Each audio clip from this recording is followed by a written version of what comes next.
बघा, बैल जर त्रास देत असतील तुम्हाला तर अशी जोडी घालायची. मस्तपैकी उभं राहून चरतात, आपल्यालाही त्रास होत नाही आणि त्यांनाही त्रास होत नाही चारा खायला. म्हणून अशी जोडी घालायची मस्तपैकी. ढोरं चारायची मजाच वेगळी.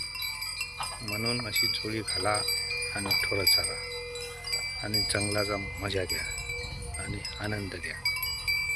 ऐकलं का?